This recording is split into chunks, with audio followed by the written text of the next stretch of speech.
क्या तुम जानते हो, आज जो आजादी की हवा तुम सांस में भर रहे हो, उस हर सांस में छुपी है मुसलमानों के खून की खुशबू।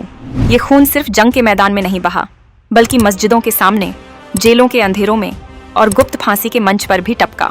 आज मैं तुम्हें ले चलूंगा उस काली तारीख में, जहां आजादी की हर मंजिल पर मुसलमानों ने अपना सीना खोलकर खून बहाया और अंग्रेजों ने उनकी कुर्बानी को इतिहास से मिटाने की साजिश की।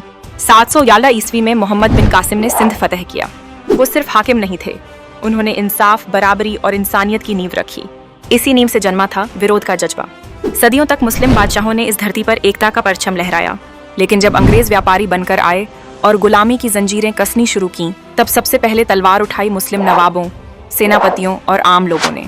1785 का प्लासी का युद्ध, नवाब सिराजुद्दौला की शहादत। 1764 का बक्सर का युद्ध, नवाब शुजाउद्दौला की हार। ये अंग्रेजों की पहली जीत और मुसलमानों की पहली बड़ी कुर्बानी थी। इसके बाद से अंग्रेजों ने मुसलमानों पर खास नजर रखना शुरू किया, क्योंकि वो जानते थे सबसे बड़ा खतरा इन्हीं से आएगा। फिर आया 1857 का गदर। बहादुर शाह जफर, आखिरी मुगल बादशाह, बन गए बगावत का प्रतीक। बेगम हजरत महल ने लखनऊ में अंग्रेजों को हिला डाला। मुस्लिम सिपाहियों की गरज से शहर शहर आग भड़क उठी। लेकिन जब ये बगावत नाकाम हुई, तो अंग्रेजों का इंतकाम इस सरजमी पर टूट पड़ा। दिल्ली की गलियों में, लाल किले के नीचे, कानपुर और लखनऊ में हजारों निहत्थे मुसलमानों को गोलियों से भून दिया गया। मस्जिदों में घुसकर कुरान के पन्ने फाड़ दिए गए, मदरसों को आग लगा दी गई। शक होते ही फांसी, सबूत की कोई जरूरत नहीं थी। जो तलवार उठाते वो मैदान जंग में शहीद होते, जो कलम उठाते उनकी कलम तोड़ दी जाती। असंख्य उलेमा को रात के अंधेरे में गुपचुप कत्ल कर दिया गया और कई को दिन दहाड़े फांसी पर लटका दिया गया, सिर्फ आजादी का ख्वाब देखने के जुर्म में। गांव के गांव घेरकर मर्दों को मारना, औरतों का अपमान करना, बच्चों को अनाथ करना, ये आम बात थी। फिर भी ये कौम पीछे नहीं हटी। सर सैयद अहमद खान ने तालीम के जरिए मुसलमानों को जगाने का काम किया। अलीगढ़ में नई राह दिखाई। देवबंद मदरसा अंग्रेज विरोधी सोच का गढ़ बना। अंग्रेज इस सोच से कांपते थे, इसलिए हर कदम पर नजर रखते थे। 1949 में शुरू हुआ खिलाफत आंदोलन।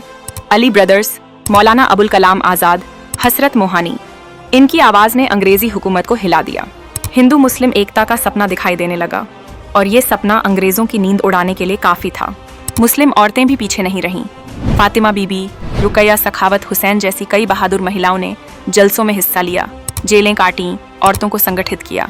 आजाद हिंद फौज में नेताजी सुभाष चंद्र बोस के साथ कैप्टन शाहनवाज खान, कर्नल हबीबुर रहमान जैसे मुस्लिम अफसरों ने जंग के मैदान में अंग्रेजों को डरा कर रख दिया।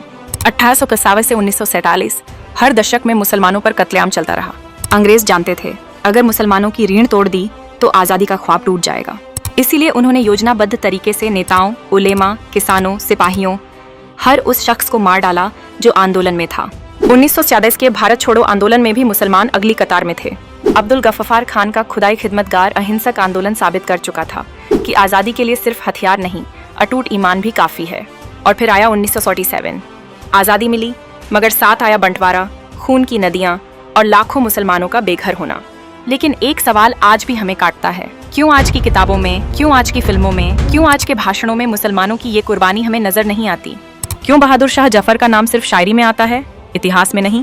क्यों बेगम हजरत महल की जंग का जिक्र किताबों में नहीं?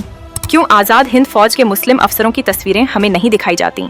क्यों 1857 के शहीद उलेमा के नाम सिर्फ मस्जिदों की दीवारों पर हैं, स्कूल के पाठ्यक्रम में नहीं? कारण साफ है, इतिहास को विजेताओं ने लिखा और जिन्होंने राज किया वो नहीं चाहते थे कि मुसलमानों की कुर्बानी नई पीढ़ी के दिलों में जिंदा रहे।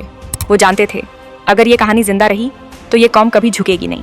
इसलिए धीरे धीरे चालाकी से हमारी शिक्षा और मीडिया से मिटा दी गई वो कहानी जिसके खून से ये मिट्टी आज़ाद हुई। अब ये हमारे हाथ में है कि हम उन खोए नामों को वापस लाएं या उन्हें हमेशा के लिए भूल जाएं।